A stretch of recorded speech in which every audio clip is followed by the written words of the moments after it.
Bueno, gracias, mi querido Daniel.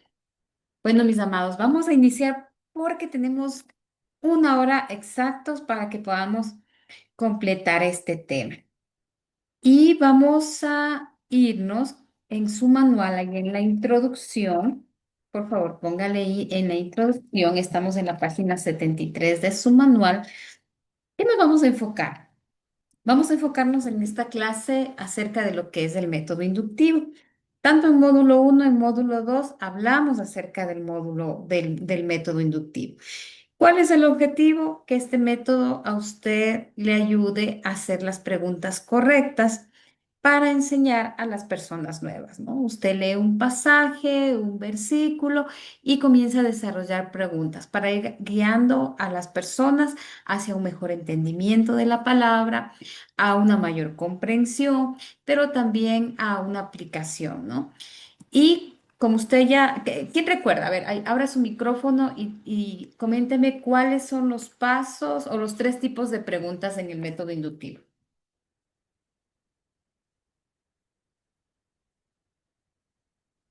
A ver, Rosy, le veo ahí con las manitos. Vamos a ver. Le voy a dar clave. O, Ah, I, A. ya, observación, interpretación y aplicación. Ah, No me mire, ya con acordaba la la clave, primera. con la clave más fácil, ¿cierto?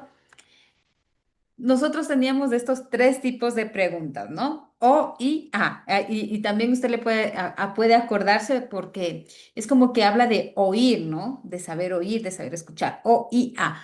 Pero tiene que ver con observación, interpretación y aplicación. Va a ponerlo eso aquí en su manual porque eso nos va a ayudar para que recordemos y para que también hagamos un ejercicio. Observación, interpretación y aplicación.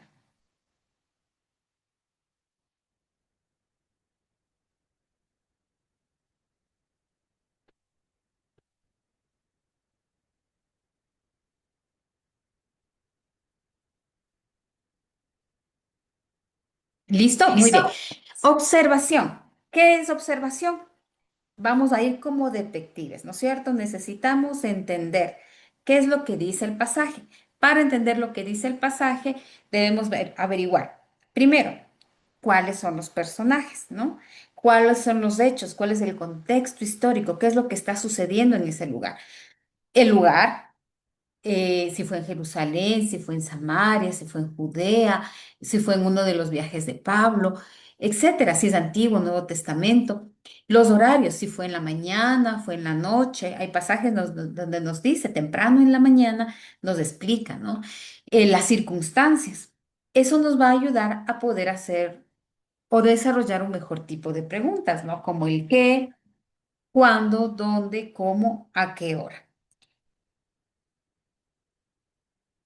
Aquí también a veces nosotros, en un libro que leía, decía que es el método detectivesco, ¿no? Porque vamos como detectives a descubrir los hechos. ¿Y qué hace un detective? Un detective comienza a hacer preguntas para poder conocer más acerca de alguna, en este caso, de algún pasaje.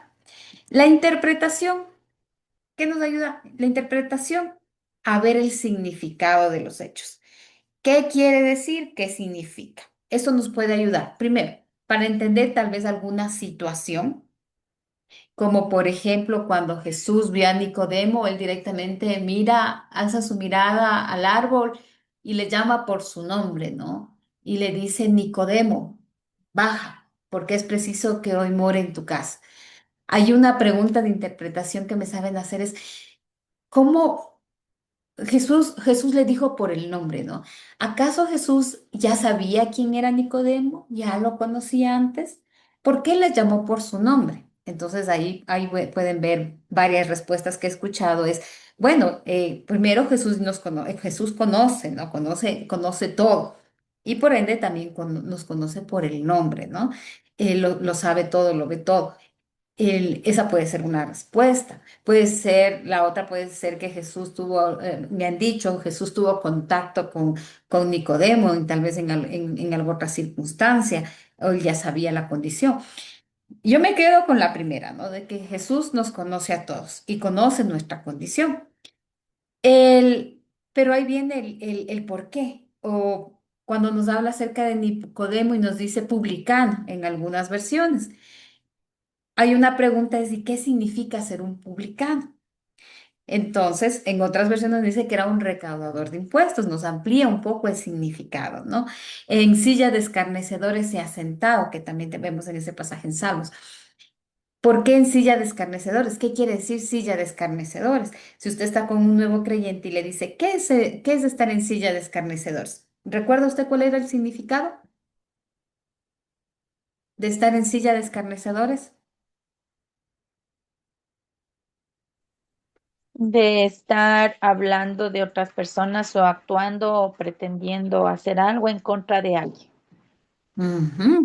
El que anda burlándose de todo, lo dice también el APDT, ¿no? Los que andan burlándose de todo. Nos ayuda a entender un poco más qué es lo que significa tal vez una palabra o el contexto, ¿no? Cuando nos dice el Cordero de Dios, cuando dice, cuando Juan el Bautista ve que Jesús viene y dice, he ahí el Cordero de Dios que quita el pecado del mundo. Y usted le dice a una persona nueva, le da este pasaje y le dice, ¿tú sabes por qué es el Cordero de Dios? Y bueno, híjole, ¿por qué? Si es una persona nueva, entonces usted comienza a explicarle, mira, en el pasado los judíos tenían que presentar un cordero para el perdón de sus pecados. Ese corderito, y le comienza usted a contar toda la historia, ¿no? Era el sustituto de la persona. Pero aquí nos dice que es el Cordero de Dios, ya no es mío, sino es de Dios. Y comienza usted a desarrollar el proceso, ¿no? Nos ayuda a ampliar un poquito más conceptos. Pero el propósito de cada enseñanza es una aplicación a mi vida.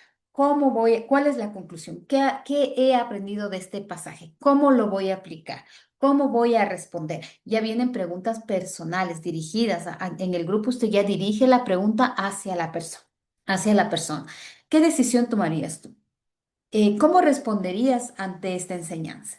O qué estamos aprendiendo el día de hoy acerca de este tema? Entonces, y usted comienza a desarrollar. Vamos a ver otras características que también hay que tomar en cuenta. Sobre todo, el que nosotros podamos hacer preguntas en base a un pasaje, en base a un texto bíblico, pero esas preguntas tienen que tener un proceso, ¿no? ¿Hacia dónde le está guiando? Cuando usted comienza a hacer esas preguntas, usted va seleccionando cuáles son útiles, porque usted puede hacer preguntas como, por ejemplo, ¿a qué tipo de árbol se subió? A un árbol sicomoro, ¿no? ¿Y cómo era el árbol sicomoro? Ah, era un árbol grande, por eso, y fuerte, porque logró sostener a Nicodemo. Pero realmente ese tipo de preguntas me están llevando al propósito del pasaje. Me ayudan como preguntas de observación, pero no me ayudan para guiar al nuevo creyente o a la persona al propósito del mensaje, ¿no? Muy bien, vamos a ver acá. Sus respuestas deben contener o deben encontrarse textualmente en el pasaje estudiado. El resultado será una interpretación bíblica más precisa del mensaje del reino en aquel pasaje. Si nosotros hacemos buenas preguntas, sea de observación o de interpretación, nos va a ayudar a que podamos entender el mensaje y saber cómo aplicarlo de mejor manera.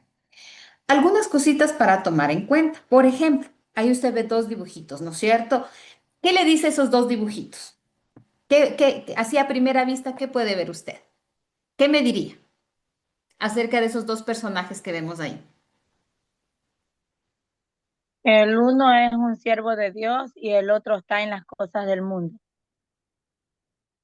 Ujú. Bueno, otra interpretación, ¿qué es lo que usted ve ahí? Dos tiempos, El uno el está antiguo y el pensando otro el y el actual. otro está estudiando. Ujú. Alguien acabó de decir algo del tiempo. Yo, pastorita, A ver, María eh, Catalina. donde dice el escritor bíblico, habla en su Ujú. tiempo, de su tiempo. La otra persona está en el tiempo actual. ¿Cómo traería lo que el escritor decía para su tiempo, aplicarlo para el tiempo actual? Excelente, María Catalina. Mire, Un poquito usted puede guiarse. Mire, y ahí tiene que ver la observación. Mire, un primer ejemplo de observación, usted tiene que fijarse en los detalles. Si usted le ve al lado izquierdo de su pantalla, este personaje tiene un atuendo más de la época que de muchos de las historias que encontramos en la Biblia, ¿no? Y el otro es más a nuestra época. Ahora, ¿qué es lo que nosotros necesitamos entender, ¿no es cierto? Cuando vamos a desarrollar. Aquí tenemos a la izquierda el escritor bíblico y acá dice, ¿cómo puedo saber lo que dijo el escritor bíblico? ¿Por qué? Si usted ve, ellos están parados, pero en el medio de ellos hay una separación, por supuesto. La Biblia se escribió más de 2000 años antes, ¿no? O sea, en el Antiguo Testamento, 500, 400, 1000 años antes, en parte del Génesis, fueron escritas en un tiempo muy diferente al que tenemos en nuestros días. Entonces, ¿qué es importante que nosotros tomemos en cuenta? Primero, hay que poner un puente, ¿no es cierto?, que nos ayude a entender qué es lo que el escritor bíblico nos quiso decir. Para eso es importante entender qué es lo que el escritor le estaba diciendo a la gente de su tiempo, de su época. Ahora, en este puente vamos a ver varios aspectos. Primero, histórico, ¿no es cierto? ¿En qué tiempo sucedió? ¿Qué es lo que estaba pasando? Por ejemplo, en la época de Josué, ¿no? Ellos habían pasado años en el desierto, por 40 años en el desierto. Moisés, el Señor le dijo a Moisés que él no iba a ver la tierra prometida y le pone a Josué, ¿no? Josué tenía que tomar de ahora en adelante la batuta para continuar hacia la tierra prometida. Pero ¿qué pasaba en ese contexto? ¿Cómo vivía, ¿no es cierto? ¿Cómo vivía el pueblo? En esa época ellos eran nómadas, no tenían un lugar establecido, ellos tenían que venir cargando todas sus cosas. Entonces, es importante comprender, ¿no? ¿Cuál es el tiempo? La geografía, ¿en qué lugar sucedió? ¿Cómo era ese lugar? ¿Cómo vivía la gente? Recuerden que ellos vivían en carpas, cómo estaba instalada la carpa sagrada, en qué lugar estaba cada tribu. Mire, hay que entender la geografía, hacia dónde se estaban dirigiendo. ¿Cuál fue el camino que ellos siguieron? El cultural, por ejemplo, ¿cuál era la costumbre del pueblo judío en el camino en el desierto? Había un montón de cosas que ellos estaban prohibidos de comer. Y fue una manera en que el Señor también cuidó a su pueblo de virus, de enfermedades, etcétera, porque hubiese habido el exterminio de todo el pueblo si el Señor no hubiese tenido todas esas normas que les puso en ese momento para que ellos no comieran, ¿no? Mire, entonces ahí hay costumbres que también tenían ellos. ¿Qué creían en esa nación? En ese tiempo, el pueblo de Israel, en la mañana iban con una columna de humo y en la noche era una columna de fuego. Ellos sabían que la presencia del Señor estaba ahí. Datos que necesitamos conocer. Sociales, ¿cómo se organizó la sociedad en esa época? Cada tribu tenía un líder, ¿no es cierto? Un jefe de esa tribu. Y ese jefe de esa tribu también tenía hablemosle así, sus subjefes, ¿verdad? Inclusive, ellos sabían, de cada tribu tenían un nombre, ¿no? La tribu de Leví, la tribu de Efraín, la tribu ayúdeme con otro nombre, Isaacar, Dan, La tribu de Isaacar, José, Absalón, etcétera, ¿no es cierto? De los hijos de Jacob. Dan, Muy bien. Ahí tenemos cada uno tenía una organización. ¿Cómo vivía socialmente la gente? ¿Cómo estaban organizados, ¿no? Literario. ¿Cómo está escrito el libro, por ejemplo? ¿Cuál es la forma de escritura? ¿Qué tipo de escrito es? La doctrina. ¿Qué creían en esa época, por ejemplo? ¿Será importante que la doctrina? Recuerde de que si una persona estaba enferma tenía que estar afuera del campamento hasta que esté sana y luego tenía que venir y presentar un sacrificio, ¿no? Y presentarse ante los sacerdotes y mostrar, ¿no? Entonces había una serie de reglas muy importantes en esa época. El tipo de lenguaje, en qué tipo, en qué lenguaje fue utilizado para escribir ese libro. Entonces aquí podemos ver varios aspectos que son importantes que nosotros tomemos en cuenta cuando estamos leyendo un pasaje, ¿no? ¿Qué es lo qué es una de las cosas importantes, ¿no es cierto? Aquí nos dice poner en práctica la verdad, el principio o el mandato, obtenido de la observación o interpretación del pasaje estudiado. Todo lo que estamos haciendo de observación y de interpretación nos va a ayudar a eso, a que podamos poner en práctica ese pasaje. Ahora, en el proceso de interpretación, aquí nos habla de hacer una serie de preguntas del texto bíblico. En las preguntas de interpretación hemos hecho ejercicios en los pasajes anteriores en el cual la respuesta usted no la va a encontrar en el texto, sino tiene que recurrir a entender la historia, la geografía, la doctrina, tal vez un diccionario bíblico. Necesita usted tener un poquito más de información para saber qué quiere decir o qué significa. A diferencia de las preguntas de observación, donde la respuesta o la clave para una pregunta de observación es que la respuesta está en el texto, ¿no? Nos va a ayudar a una mejor aplicación del mensaje. Y ese es el objetivo, ese es el propósito, ¿no? ¿Qué es lo que es importante que nosotros evitemos, ¿no? Aquí estamos mirando todavía como un recordatorio de lo que hemos visto en los módulos anteriores. ¿Qué es lo que se debe evitar? Criticar las creencias de otros o sus opiniones.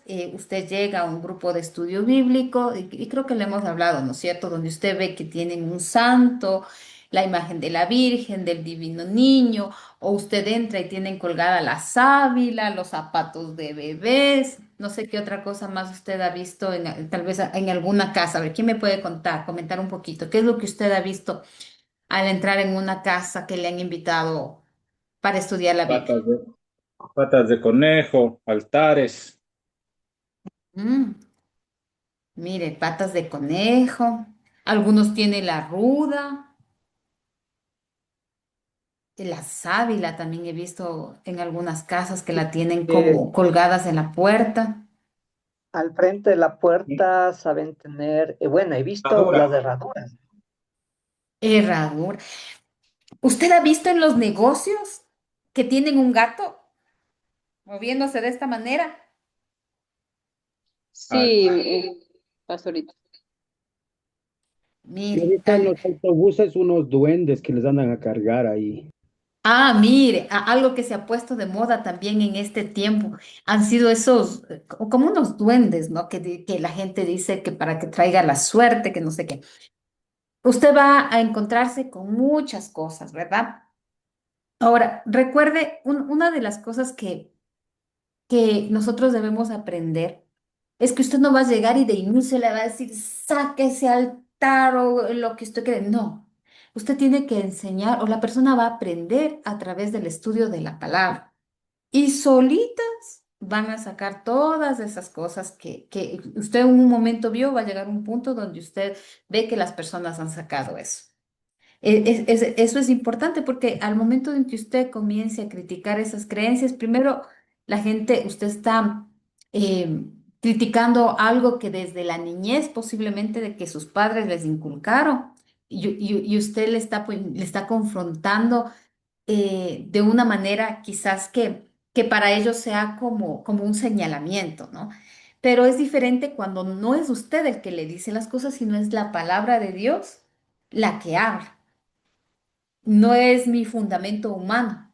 Yo puedo tener mucho que decir al respecto, pero mi palabra no va a convencer, pero sí la autoridad que tiene la palabra de Dios, ¿no? La otra es gastar tiempo en cuestiones controversiales, ya creo que lo dijimos, ¿no es cierto? Adán tenía pupo, no tenía pupo, y María tuvo más hijos, y la gente, y le pueden sacar del tema. Hay ovnis, no hay ovnis, la gente le va a sacar del tema. Entonces, no entre en cuestiones controversiales, ni en debates, porque lo único que va a lograr, primero es que le sacaron del tema, no completó el estudio y puede ser que la gente se molestó. Confundir la cuestión de conocer a Jesucristo con el cambio de religión, ¿no? El tipo esto también es muy importante porque a veces podemos, lo que nosotros tenemos que transmitir o mostrar a la gente es esa relación íntima con el Señor Jesucristo y dejar que ellos sean quienes tomen una decisión por Cristo. Hablar o criticar a otras religiones, que suele darse. Y lo peor del caso es que podamos criticar a otros cristianos. Eso sería lo peor, ¿no? Hay que tener mucho cuidado con eso. Tomar una actitud dogmática, es decir, yo tengo la razón o lo que yo digo, lo que yo pienso, eso es. No, siempre hay que ser más bien humildes y tratar de escuchar al resto, ¿no? Hablar demasiado, otra cosa, ¿no? Recuerde que en un grupo de estudio usted no está predicando, no es que usted se siente y comienza a dar una charla y una prédica, no, en un grupo de estudio es un lugar donde juntos estamos aprendiendo. Yo estoy haciendo preguntas y las personas están también interactuando con nosotros. Algunas cosas que hemos visto, ¿verdad? Ahora, en el método inductivo nos va a ayudar a ver cosas que a la primera vista no notamos o no nos damos cuenta. Y quisiera que usted abra su Biblia y vamos a ver Juan 3:18. Pero para comprender un poquito más, porque este pasaje tiene que ver con un poquito, entender un poquito más de contexto, vamos a leer Juan 3:16 y 3:17. Si alguien ya tiene, por favor, abra su micrófono. Amén. Juan 3:16 dice, porque de tal manera amó Dios al mundo que ha dado a su Hijo unigénito, para que todo aquel que en él crea no se pierda, mas tenga vida eterna. Ujú. Y eso 17. dice, pues no envió Dios a su Hijo al mundo. Chica. 17. Por- Porque no envió Dios a su Hijo al mundo para condenar al mundo, sino para que el mundo sea salvo por él. Muy bien. ¿Y el 18? En que Amén, el hermana. que en El él que cree en crea no él, sea condenado. Siga, siga, hermana, siga. amén. El que cree en él, Hijo de Dios, no será condenado, pero el que no cree ya ha sido condenado por no haber creído en el Hijo único de Dios. Amén. Muy bien. Muy bien. Este pasaje lo vamos a trabajar en Reina Valera, hecho para que todos tengan su Biblia devocional cerca. A ver, cuéntenme un poquito. ¿Quién está hablando en esta conversación? Aquí tenemos dos personajes que están, en el cual se desarrollan estos pasajes.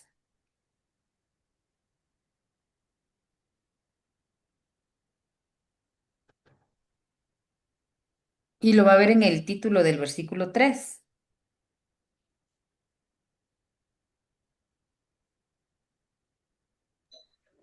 Jesús y Nicodemo. Perfecto. Aquí está hablando Jesús y Nicodemo, ¿no es cierto? En estos pasajes, Jesús está hablando con Nicodemo acerca del nuevo nacimiento. Recuerda que Nicodemo no entendía.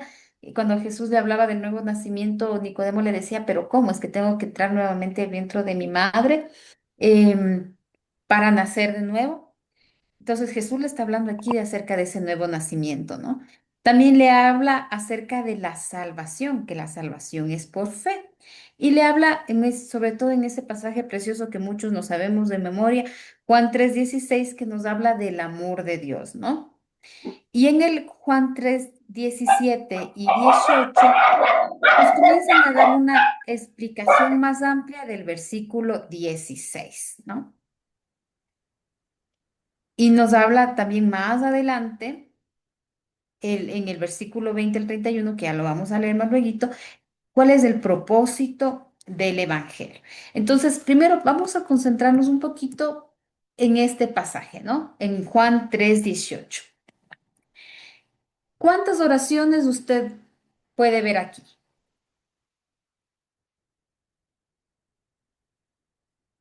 ¿Cuántas oraciones ustedes? Miren este pasaje. 3. 3, hermana. A ver, ¿dónde está la primera oración? La creencia. Lea, ¿cuál sería la primera oración? El que cree en él El que cree en él no es no es condenado. condenado. Muy bien. El que cree en él, perdonarán nomás las líneas, el que cree en él No es no es condenado. condenado. Muy bien. La segunda oración, Pero el que no Pero cree el que, ya ha sido condenado. ujú.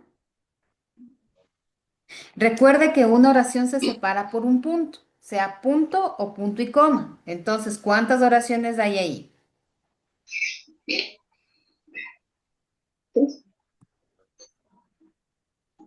¿Cuántas? 5 oraciones en total, pastorita. Las oraciones se separan por punto. Cuatro solamente. ¿Cuántas oraciones tenemos? ¿Cuántos puntos hay? Dos. Dos, nomás, dos. Ajá, entonces hay dos oraciones. Las comas no separan oraciones, sirven para dar sentido a las oraciones, ¿no? Entonces, aquí comienza la primera. El que cree no es condenado. Ahora, ayúdeme con algo. ¿Cuál es el verbo en esta oración? ¿Cree? Muy Cree. bien. El que cree, ¿no es cierto? El que El que cree. cree. Ya, muy bien. Creer, ¿no es cierto? El que cree. Ahora, déjeme hacer una pregunta. ¿El que cree está en pasado, presente o futuro? Presente. Presente. Presente, pastor. Muy bien, está en el presente, ¿no es cierto? Porque no, si fuera pasado es el que creyó, si fuera Creyó. futuro el que Creyó. creerá, o sí, el que creerá, o el que creyere. Pero aquí nos habla del que cree, estamos hablando de presente, ¿no es cierto? Otro, aquí nosotros tenemos el no es condenado, perdonará las liñitas. Es, también, está en presente, pasado o futuro. Presente. Presente. No es condenado, ¿no? Esa es como la estructura de la primera oración. La segunda oración, ¿qué nos dice? Pero el que no cree, este cree igual, ¿en qué está? En pasado, presente o futuro. Presente. Presente. ¿Mm? Y en esta, cuando nos dice ya ha sido condenado, Ya es pasado. Futuro.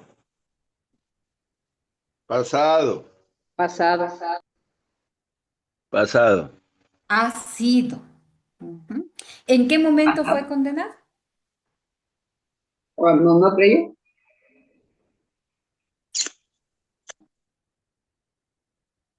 ¿En qué momento? En el pasado. ¿En qué momento de la historia? ¿Qué piensan ustedes?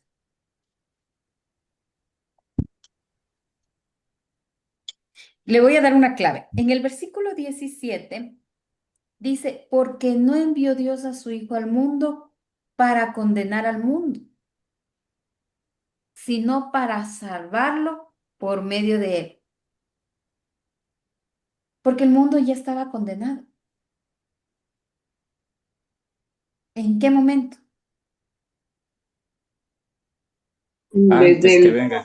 Desde el pecado. Desde el pecado de Adán y de Eva ya fuimos condenados. ¿Cuándo entró el pecado al mundo? El pecado entró por un hombre, ¿no es cierto? Con Adán. Amén. Sí, la vida. Por Eva. Vamos a entrar en debate. Con Adán. Hombre. Adán le encargó el Señor el cuidado y no le cuidó a la esposita. Eclesiastés 7:20 nos dice, Ciertamente, Eclesiastés 7:20, si quiere vaya anotándose, este estudio de Juan 3:18 usted lo encuentra en la siguiente página, la página 74, ¿no? En Eclesiastés 7:20 nos dice, ciertamente no hay hombre justo en la tierra que haga el bien y nunca peque. Y en Romanos 5:12 nos dice, por tanto, como el pecado entró en el mundo por un hombre y por el pecado la muerte, así la muerte pasó a todos los hombres por cuanto todos pecaron. En Gálatas 3:22, pero la escritura declara que todo el mundo es prisionero del pecado para que mediante la fe en Jesucristo lo prometido se le conceda a los que creen. Mire, entonces, ¿en qué momento ya ha sido condenado?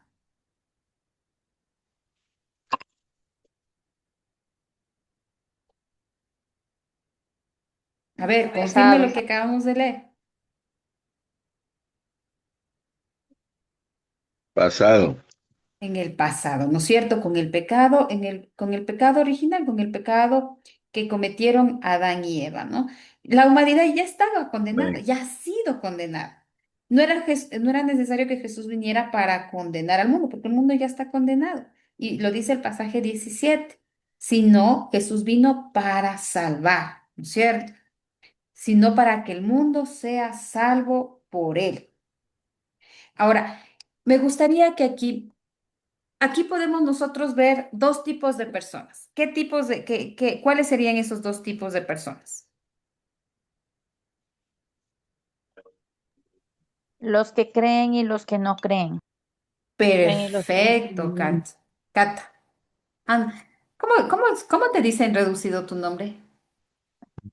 Catita cuando me quieren, cuando no me dicen Cata, no mentira, pastorita. Catita. Es que yo soy más de diminutivos. Como tienes los dos juntos, no, me, me, Sí, me, me, me me bloqueo dice ahí. Catita, Gracias, mi Catita. chica, uf, como sea, como de pastorita. Y a mi Catita preciosa. Muy bien. Mire, aquí nosotros vamos a ver una subdivisión, ¿no es cierto? Hay dos tipos de personas. Una es el que cree y la otra, el que no cree. ¿En cuál está usted? Le hago una pregunta. ¿Usted está en el grupo de los que creen o en el grupo de los que no creen? De los que creen. De lo que de lo que creemos. creemos y sabemos que todo es posible. Primero, Muy bien, ¿no es cierto? Estamos en el grupo de el que cree. Ahora le hago una pregunta. ¿En qué cree usted? Es que el Señor Jesucristo fue levantado de la muerte y que nuestro Padre Celestial nos regaló vida eterna por medio de él. Amén. Y que tenemos el Consolador, que es el Espíritu Santo. Amén, gloria a Dios. Ujú. Muy bien. José, ¿en qué crees tú?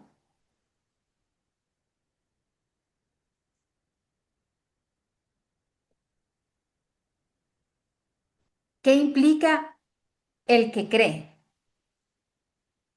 Creer, creer en que Jesús resucitó de los muertos, creer en Él, que es nuestro único Salvador.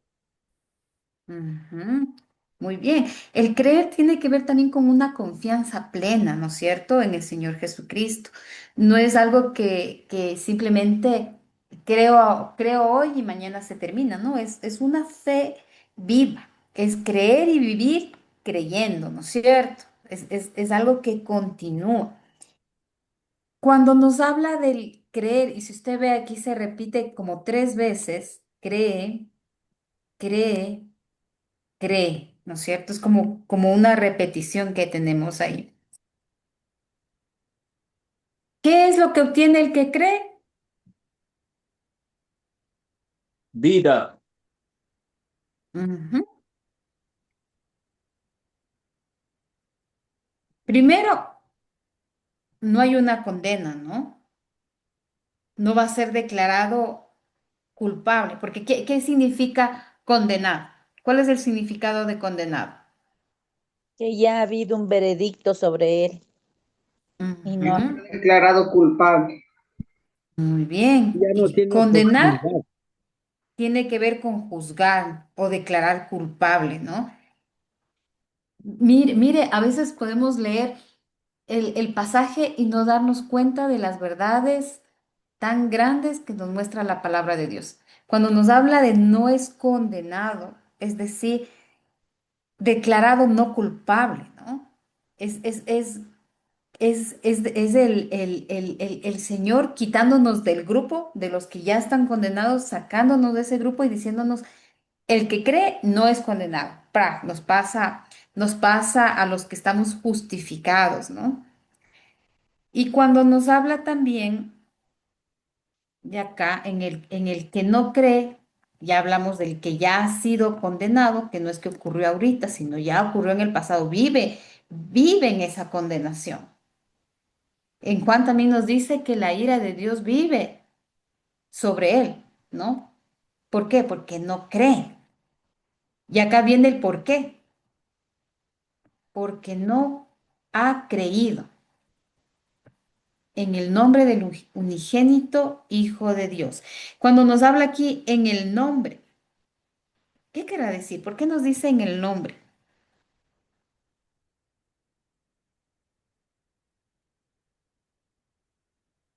En Jesucristo, porque es vida. Ujú. Nos está hablando de la persona de Jesucristo, nos está hablando de la autoridad, porque hay varias cosas en las que la persona no cree, ¿no? En la persona, en la autoridad, en esa identidad que tiene Jesús como Señor. Y hay una diferencia en el creer, porque por ejemplo, usted va a encontrarse con muchas personas que dicen, bueno, yo creo que hay Dios, yo creo en Jesús, pero creo de conocer, pero no tenemos, pero no es ese creo de confianza absoluta, de dependencia, de entrega. No hay eso. Entonces hay que hacer esa diferenciación, ¿no? Y aquí nos dice, no ha creído en el nombre, en la identidad de Jesucristo, ¿no? En esa identidad completa. Cuando nosotros hablamos de creer en el nombre, es confiar en todo lo que Cristo es, en todo lo que Cristo representa. Y aquí nos habla del unigénito. ¿Por qué unigénito? ¿O qué significa unigénito? Único, el único Único. hijo.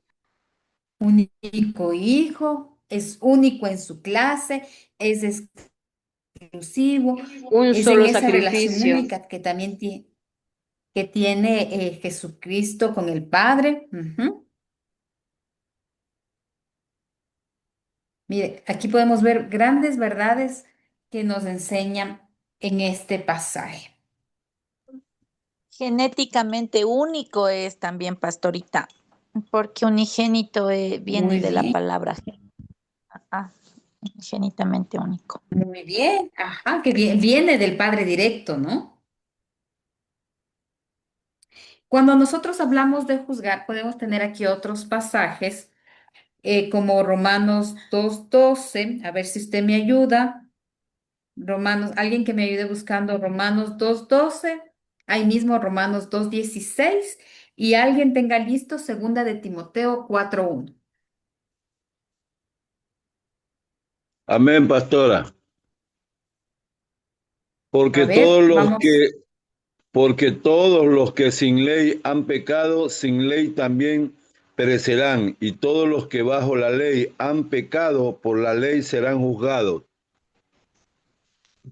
Ujú. Y el 2:16.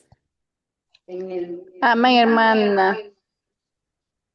Pues no siento vergüenza de la buena noticia acerca de Cristo, porque Él es el poder de Dios, perdón, el poder que Dios usa para salvar a todos los que creen en Él.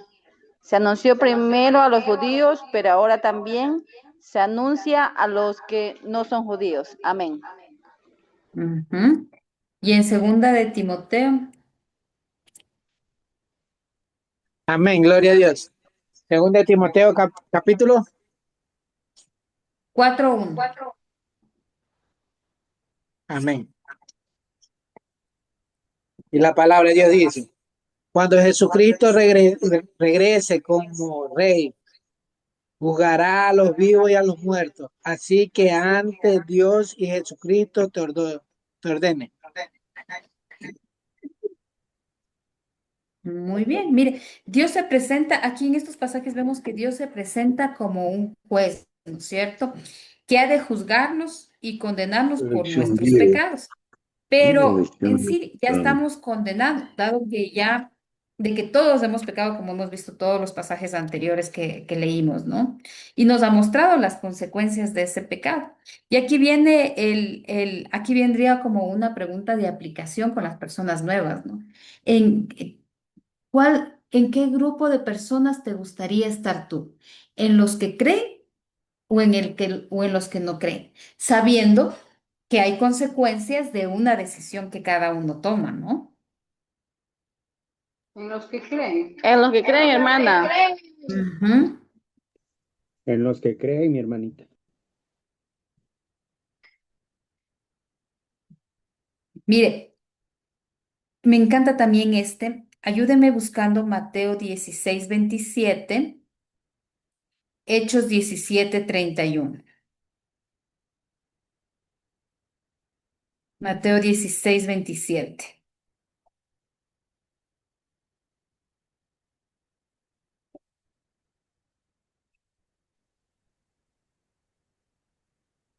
¿Alguien que lo tenga? Amén. El primer Mateo, día de la fiesta Mateo 16:27. dice así, y tomando la copa y habiendo dado gracia, les dio, No,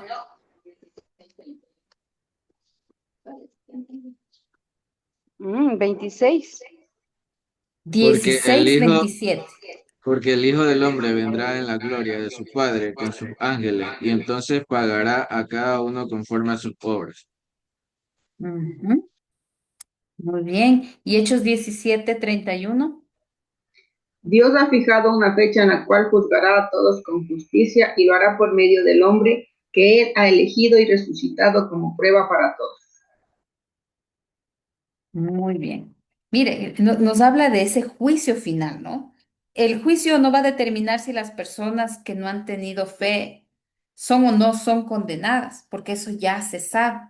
Lo que se determina es el grado del castigo que cada uno va a tener, ¿no? Por por lo que ha hecho, lo que ha creído o lo que no ha creído. Conociendo esto, a ver, vamos a desarrollar las preguntas de observación. ¿Qué preguntas de observación haría usted en este pasaje?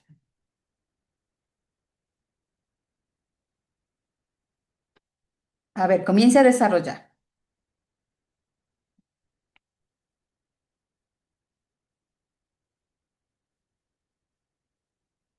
¿Qué pregunta de observación haría? ¿Dónde, dónde han sido condenados? O, yo creo, Comencemos desde el ¿Quién, inicio, ¿no es cierto? quién y Comencemos. cuándo puede ser condenado? Esa ¿Quién, sería una cómo y pregunta de cuándo? observación. ¿El qué y cuándo? ¿Está la respuesta en el texto? Sí, chicas. A ver, ¿qué? ¿Cuál es tu pregunta? ¿Qué y cuándo sería No, ¿quién? condenado? ¿Quién ¿Quién? y cuándo? A ver, ¿quién ¿Quién? El que no cree. y el cuándo? ¿Y cuándo no sería condenado? Cuando es condenado por no creer. Hay que mejorarle la pregunta. Síguele pensando y desarrollale un Ya. poquito mejor.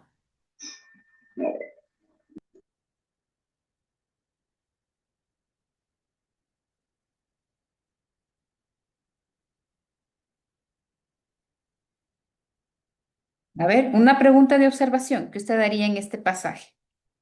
¿Por qué? ¿Por qué?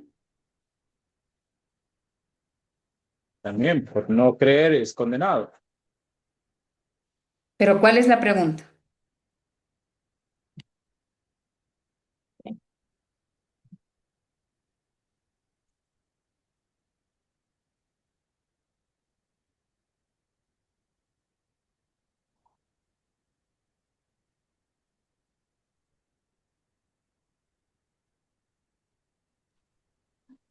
¿Por qué es condenado? Por no creer.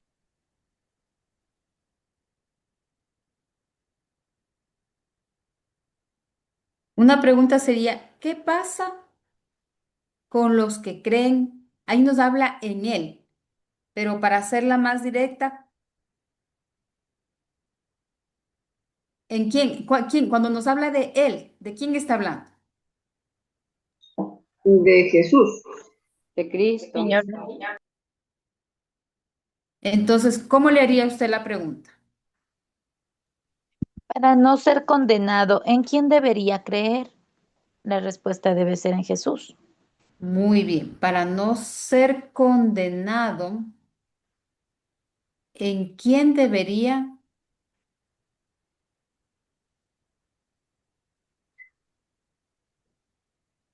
Para no ser condenado, ¿en quién debería creer? ¿Cuál sería la respuesta? La respuesta está en el pasaje. En él. Ujú. En él, muy bien.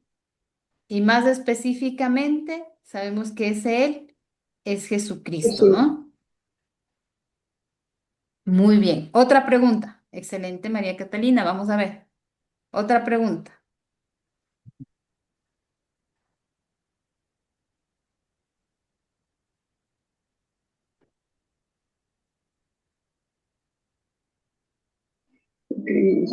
¿Cuándo nos condenó?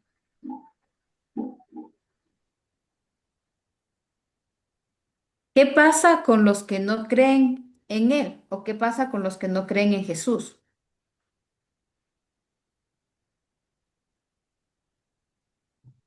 Es condenado el que no cree. Muy bien. ¿Qué sucede con los que no creen en Jesús? Ya han sido condenados. Muy bien, ya han sido condenados. Eso sería la respuesta.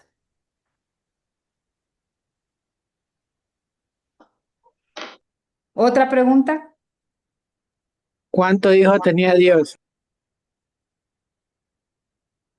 Bueno, puede ser, ¿no? ¿Cuántos? Ese tipo de pregunta sería de observación o sería de interpretación. La observación. ¿Cuántos hijos ha tenido Dios?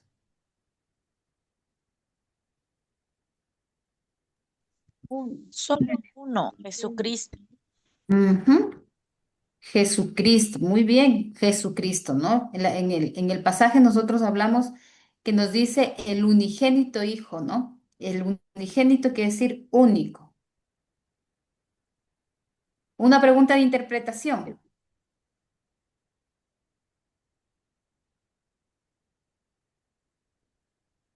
Aquí pueden surgir varias, ¿no? Que las pusimos en práctica de acá. ¿Qué significa creer? Otra, ¿qué significa? Ayúdeme.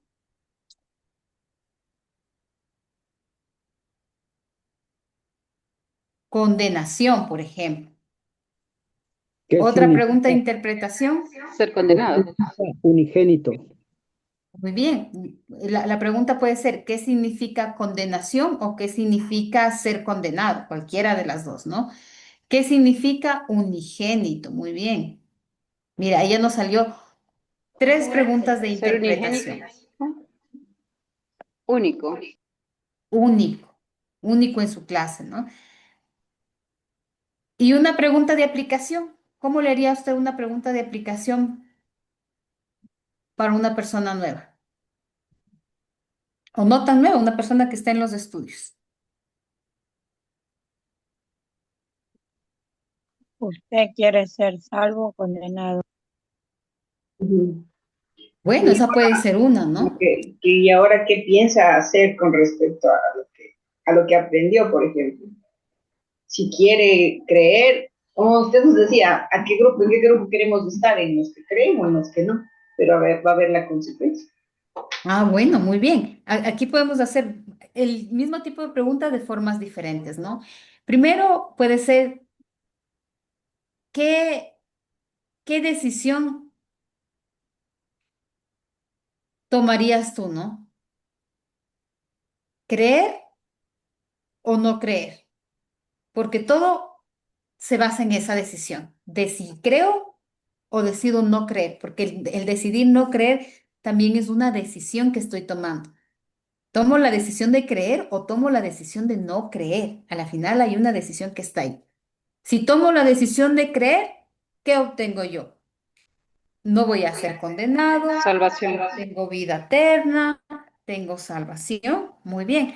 ¿Y qué consecuencias tengo si no creo? Condenación. Condenación. ¿Qué más? Le estaba revisando el original, pastorita, en el original dice juzgado. Entonces, no recuerdo, hay un pasaje en el que hace referencia que los hijos de Dios ya no seremos sometidos a juicio. Entonces, a eso más se refiere. A las personas que no creen van a ser juzgados por sus pensamientos y lo que han hecho y en que han basado su caminar aquí en la tierra. Pero los hijos de Dios no seremos sometidos a ese juicio. Entonces, allí el, la interpretación decía usted, ¿no es cierto, pastorita? La interpretación sería, usted quiere ser Aplicación. La aplicación. ¿Usted cómo se siente cuando le juzgan? ¿Quiere volver a presentar ese juicio, pero ya no delante de la gente, sino delante de ese Dios que usted dice que sí cree? Algo Muy así. bien, mire. Mire, bonito, muy bien. ¿Usted cómo se siente? Primero le lleva a lo personal. ¿Cómo se siente usted cuando alguien más le juzga, no? Quisiera volver a presentarse, pero ahora delante de Dios, porque no hay escapatoria. Todos vamos a estar delante de la presencia de Dios. ¿Cómo se sentiría, no? Muy bien, excelente pregunta. Miren, aquí dentro de lo que María Catalina estaba mostrando acerca del verbo, ¿no es cierto? Del verbo de no es condenado, que quiere decir juzgar, discernir, condenar, que dice no entra en juicio condenatorio. No significa ausencia total de evaluación divina, sino no quedar bajo sentencia de condenación. Y cuando ya nos habla en la otra parte que ya ha sido condenado, es una acción completada, pero con efectos presentes. Ya permanece en estado de condenación. No es la idea de un juicio futuro, sino es una condenación actual. O sea, vive en esa condición. Sería en vida. Vive en esa condenación. Y hay otro pasaje en Juan, en el que si usted hizo el estudio del Evangelio de Juan en la primera lección, también le lleva a esa decisión, ¿no? Que dice que a los que creen tendrán vida eterna, pero a los que lo rechazan nunca tendrán esa vida y la ira de Dios permanece sobre él. Entonces, ahí usted ya está mostrando las consecuencias, ¿no? Del no creer. Y ahí Así viene es. la pregunta final, ¿no? Conociendo esta verdad de qué es lo que tienen los que creen y qué pasa con los que no creen, ante esta verdad, ¿qué decisión tomas tú delante del Señor, ¿no? O en tu corazón. O sea, ya internamente hay una decisión que necesitamos tomar. Si la persona ya es creyente, también es el punto, ¿no? Tú realmente crees, pero en ese creer de permanencia, en ese creer de esa relación genuina donde tú permaneces en Jesucristo, crees, le aceptas como Señor y Salvador de tu vida, le obedeces los mandatos que el Señor nos ha dejado en su palabra, porque creer tiene también el que ver, el creer y aceptar, ¿no? Que también nos dice en Juan 1:12. Y aceptar es aceptar todo lo que Dios es, con todo lo que Dios nos ha puesto en su palabra. Entonces ahí viene como todo, mire, es una gran enseñanza que nosotros podemos sacar de este pasaje. Lo importante es que sepamos hacer esas preguntas correctas, ¿no? Déjeme salir aquí, volver a compartir para que continuemos. Entonces, aquí usted tiene un ejemplo y el objetivo es que usted comience a desarrollar los pasajes, comience a desarrollar los estudios. Usted tiene guías que nosotros le hemos dado, como el Evangelio de Juan, el hacia la meta uno, el hacia la meta 2. Le hemos dado el escoger la vida para trabajar con los jóvenes, materiales para los niños. Pero es importante que usted también comience a desarrollar las clases o pasajes, porque pueden haber personas con diferentes necesidades y no siempre el material se va a adaptar a las necesidades que tiene la gente. Entonces usted, de acuerdo a la necesidad de las personas, usted puede desarrollar una enseñanza bíblica. Y hoy usted tiene una herramienta muy valiosa que es la Biblia devocional de estudio. Usted tiene los profundizando. Y en esos profundizando, usted tiene varios temas que le pueden ayudar como tipo devocional o como introducción en una enseñanza o inclusive le puede usar como parte de una enseñanza. Esa es una herramienta y vamos a ver al final, aunque creo que le vamos a mandar esa como tarea. Eh, pero ahora usted también tiene que aprender a utilizar la tecnología. Hay un Calogos, que es un diccionario donde uno puede ver el texto en su idioma original y mirar el significado de cada una de las letras, de cada una de las palabras, ¿no? De cómo estuvo escrito, de qué quiso decir en el original. También usted puede buscar diccionarios o comentarios bíblicos que le ayuden. O en el estudio o su Biblia de estudio que también tiene notas aclaratorias. eh, o inclusive al usar usted la tecnología, no es que esto se vuelva dependiente de la tecnología, no es el objetivo, pero sí le va a ayudar para temas de amplitud, de tener mayor comprensión. Por ejemplo, en una de las capacitaciones que nosotros estuvimos, nos enseñaron cómo utilizar el ChatGPT, que mucha de la gente ya lo está utilizando, pero uno tiene que saber hacerle las preguntas correctas. No, tampoco tiene que confiarse en que toda la información que usted obtiene, esa es, usted tiene que revisar. Le sirve no como fuente de estudio, sino como una fuente de investigación, donde usted le puede decir, dame el contexto, la cultura, hazme un análisis gramatical, filológico, teológico de un pasaje, ¿no? Y usted puede va a obtener mucha información y esa información usted la puede leer, la puede revisar, la puede contrastar con otra información y le va a ayudar mucho para el aprendizaje y la formación y la formación de enseñanzas bíblicas que le ayuden. Es una alternativa que ahora uno tiene, pero tampoco tiene que ser dependiente, sino que eso no quita la investigación y el estudio que nosotros necesitamos hacerlo, ¿no? Ahora, en la página 75 de su manual nos quedan 6 minutos. Tenemos dos perspectivas negativas, ¿no? Y las tiene usted ahí en su manual ya escritas. La una que nos habla del líder de grupo y la otra es el alumno del grupo. Ayúdame, ¿quién tengo aquí en pantalla? ¿Vale? Sí, por favor. Ahí en el párrafo que dice líder de grupo. Ya, el líder del grupo. Una perspectiva sostiene que un líder del grupo pequeño es la fuente de la sabiduría. Esta es la razón por la que el líder hace todo. Hace todo el discurso. El líder ha estudiado la lección y ha aprendido ciertas cosas.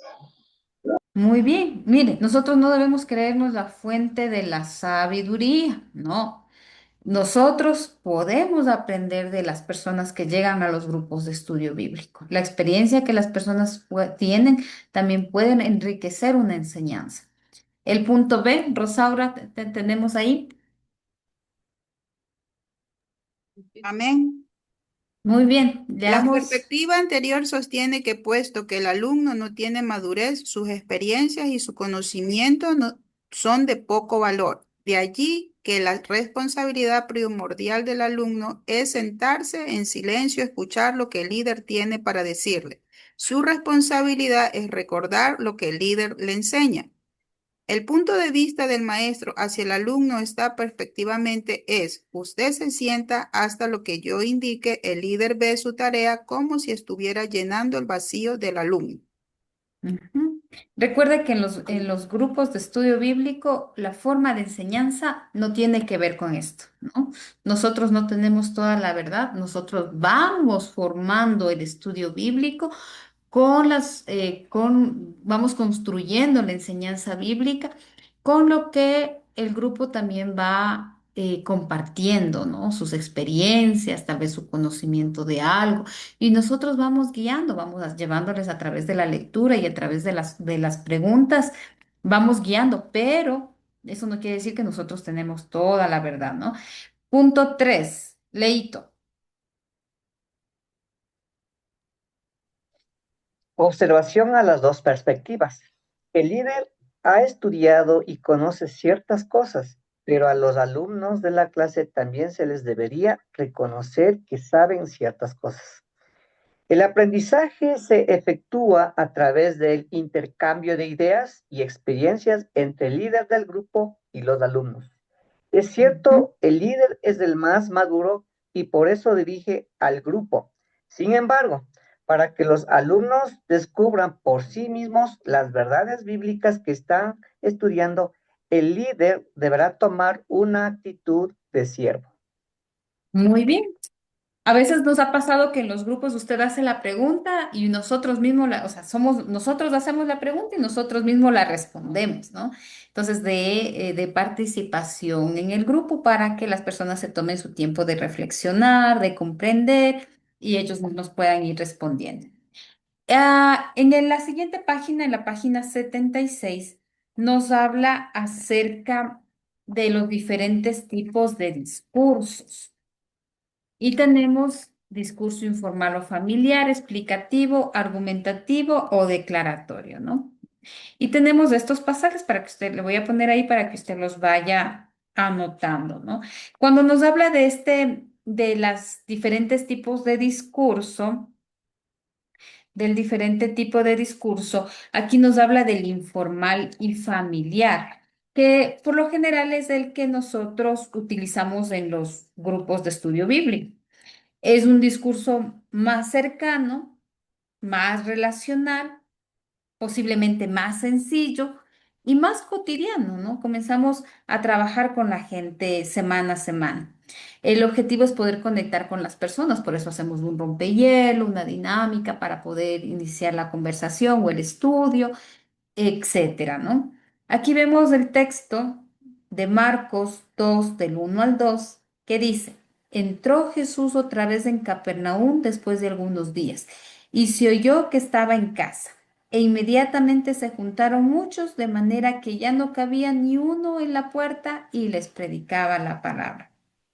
Jesús estaba hablándole al pueblo, ¿no? Ahí había, aunque la casa estaba repleta, pero seguía siendo un ambiente de casa o de comunidad, un lenguaje sencillo, conversacional, más cercano al oyente, ¿no? Que es el que, como le decía, el que utilizamos nosotros en los grupos.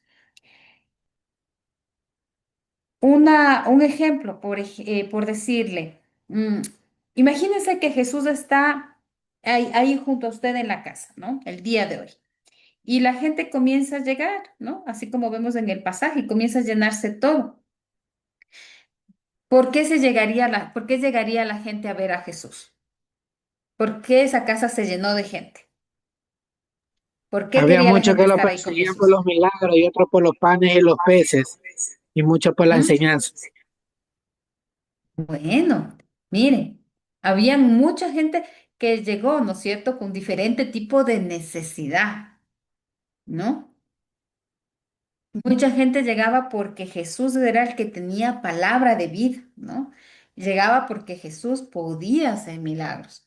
Y porque, bueno, no sé si en ese pasaje la gente obviamente vio hacer milagros a Jesús y también llegaba porque quería un milagro, ¿no? Aunque sea ese milagro de tener algo que comer, ¿no? Eh, pero había una necesidad y la gente llegaba a esa casa porque tenía una necesidad. La gente que está llegando a los grupos de estudio también tiene una necesidad física y una necesidad espiritual, que nosotros posiblemente no en todos los casos nosotros vamos a poder suplir esa necesidad física, pero sí esa necesidad espiritual de que conozcan más del Señor y la dependencia, ¿no? Que, que sea en esa relación, conectar con la gente, ¿no? Conectar y luego enseñar. Aquí la palabra que utiliza en Hechos 4:1, hablando ellos al pueblo, es la palabra hablar, ¿no? Que tiene que ver con platicar y dialogar. En otros pasajes vamos a ver que se utiliza otro tipo de palabras, ¿no? Aquí en Hechos 17, del 1 al 4, nos habla del discurso explicativo o enseñanza. Aquí, qué nos dice en cuanto al discurso explicativo, ¿no? Explica la escritura, forma doctrina y enseña con claridad. Aquí vemos a Pablo, conforme a sus costumbres, fue a ellos y comenzó a enseñar por 3 días, ¿no? Pero aquí nos habla de la palabra discutió, explicar o enseñar. Déjame ver acá. Hasta conforme a su costumbre de ellos y por 3 días reposó y discutió con ellos, declarando y exponiendo por medio de las escrituras que era necesario que el Cristo padeciera y resucitara. Declarando o exponiendo, ¿no? Él estaba dando una enseñanza, abriendo algo que antes estaba cerrado, enseñando antes algo que antes estaba oculto, ¿no? El que vendría a ser lo que se conoce como la exégesis. Aquí Pablo usó las escrituras, dice a través de las escrituras. Había una explicación lógica de las cosas, ¿no? Una enseñanza progresiva. Él usaba las escrituras para enseñar que ahí se hablaba de Jesús, del Mesías. ¿Qué es lo que él buscaba? Es comenzar a formar esos discípulos, ¿no?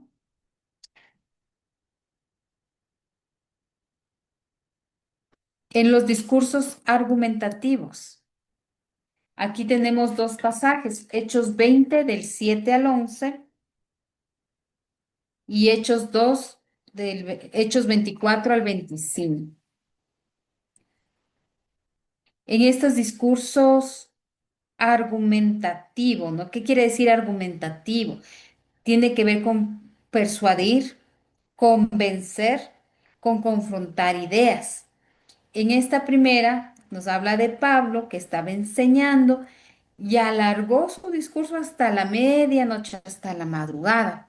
Eh, Pablo estaba enseñando, ¿no? Y la gente estaba ahí, que ya era muy tarde, ya había alguien que inclusive se durmió y se cayó de la ventana. Pablo fue, lo sanó del joven, ¿no? Que cae de la ventana y había muerto. Pablo prácticamente lo sanó, lo resucitó. Y continuó enseñando. Mire cómo sería de, de magistral la enseñanza de Pablo que la gente continuó, ¿no? Siguió con la enseñanza. Pero al disertar Pablo, dice aquí, Pablo habló de cómo ser aprobado por Dios en Hechos 24-25, del dominio propio y del juicio final. Pero al disertar Pablo acerca de la justicia, el dominio propio y del juicio venidero, Félix se espantó. Mire. Él comenzó a argumentar, ¿no es cierto? A disertar, a mostrar un pensamiento diferente de lo que la gente tenía. Presentó razones, confronta el pecado, apela a la conciencia, pero busca que la gente tome una decisión. Y aquí vemos que hubo uno que se apartó, ¿no? El curso, ¿sí logró copiar? No, ahorita me falta la última frase. Ya, les voy a mandar, ya, les voy a enviar, mis amados, esta última partecita, ya les mando por WhatsApp para que tengan. Danielito, si podemos mandar esta imagen de estas dos últimas, sería genial. Aquí en el discurso declarativo, en el discurso declarativo, aquí ya nos da que es más directo, más autoritario, más urgente, ¿no es cierto? Proclama una verdad sin debate. En el ejemplo de 2:40 de Pedro, les advirtió con insistencia, sálvense de esta generación perversa. No les estaba preguntando, él fue directo. Un llamado directo, urgente y con una autoridad bíblica, ¿no? Sin rodeos. Lo que vemos, por ejemplo, cuando estamos en una prédica, ¿no? En una prédica estamos haciendo, es más declarativa, ¿no?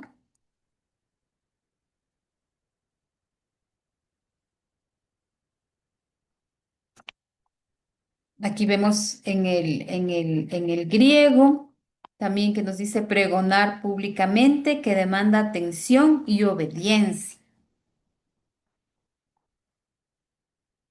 Y en las otras, que también le voy a mandar, solamente para que podamos avanzar, podamos avanzar. Aquí nos habla de las preguntas, ¿no? ¿Cómo tienen que ser las preguntas? Tienen que ser claras, o tienen que tener claridad, especificidad, ambigüedad, ser interesantes, tienen que tener profundidad y tienen que ser lógicas, ¿no? Cuando nos habla de claridad, evitar que sean confusas, ahí le voy a poner, uy, permítame acá, en claridad, ¿no? Una pregunta clara va a evitar confusiones. Enfoca la mente del alumno y facilita respuestas naturales. Es decir, se entendió la pregunta, puedo hacer una respuesta correcta, ¿no? Si la pregunta es confusa, en el alumno puede haber frustración, una respuesta incorrecta o la pérdida del interés, ¿no?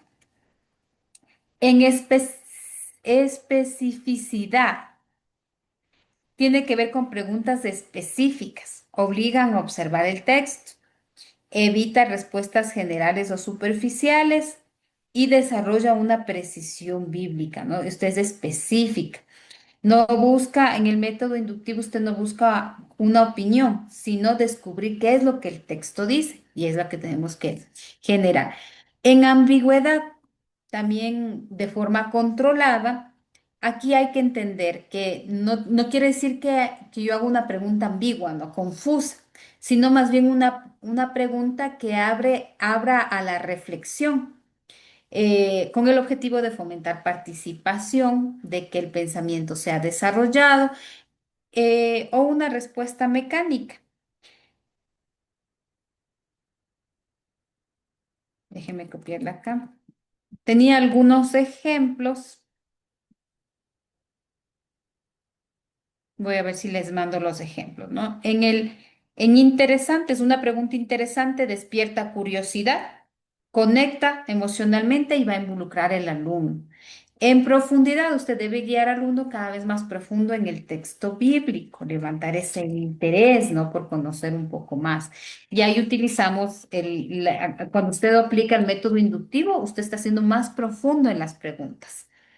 Lógicas. Debe seguir una lógica de manera que el alumno pueda responder y evidenciar que en algún modo está acercándose a la aplicación. Debe haber orden, comprensión y que el alumno entienda que poco a poco él está aprendiendo, ¿no? Que está llegando a la conclusión final, a la aplicación, o cuál es el propósito de esa enseñanza, ¿no? Así que estas son algunas formas de cómo tienen que ser las preguntas que se van desarrollando con la buena práctica. Y la última le voy a mandar, Danielito, si podemos mandar consejos para una enseñanza eficaz de lo que es la revelación, inspiración e iluminación. Recuerde que la revelación es toda verdad que llega al hombre de parte de Dios, ¿no? Solo se lo puede conocer porque Dios así lo eligió revelarlo a la humanidad. De otro modo sería imposible. Hay cosas que uno se hace preguntas y no sabe o quiere sacar conclusiones. Hay cosas que Dios nos las reveló y Él quiso revelárnoslas, pero hay otras cosas que el Señor calló y prefirió no decirlas. En inspiración. El Espíritu Santo no solamente reveló la verdad a los profetas y apóstoles, sino que los eligió y Él los inspiró para que nosotros como humanidad recibamos todas esas verdades. Así que tanto la revelación como la inspiración están completas y están terminadas, ¿no es cierto? Después de que se escribió el último libro de la Biblia. No ha sido necesario escribir nada más. La revelación de Dios está completa. Y la iluminación, y la iluminación es lo que nosotros al leer las escrituras comprendemos y entendemos, somos iluminados a través del Espíritu Santo para comprender las verdades y las doctrinas bíblicas que tenemos en la palabra. Aquí tienen ustedes algunos ejemplos. Danielito les va a pasar para que se tome unos minutitos de tenerlo en su manual. Ahí Daniel ya los pasó, los tres. Ya los voy a dejar de compartir. Ya estamos sobre el tiempo. Ok. Listo. Mis amados hermanos, entonces vamos a dar gracias al Señor y nos vemos a las 2 de la tarde, ¿sí? Les vamos a dar unos 10 minutitos extras para compensar un poquito el tiempo de esta mañana. ¿Hecho? Amado Señor, bendito Padre, te damos gracias por este tiempo, Señor, en el que podemos aprender más de tu palabra, de la profundidad que tiene, Señor, tu palabra, de cómo podemos, Señor, en cada pasaje, en cada versículo que leemos, Señor, encontrar verdades grandes y maravillosas que tú tienes para nosotros. Bendito Señor, te damos gracias por este tiempo. Te pedimos, Señor, que abras el entendimiento de cada uno de mis hermanos, Señor, para enamorarse cada día más de tu palabra, para que podamos, Señor, enseñar de mejor manera a las personas a las cuales tú nos has puesto, Señor, para enseñar. Gracias, Señor, por este tiempo. También te damos gracias por los alimentos que cada uno de nosotros nos vamos a servir y por el entrenamiento que tendremos en la tarde. Te damos gracias, bendito Señor, en el nombre de Cristo Jesús. Amén. Amén. Amén, Dios les bendiga. Bendiciones.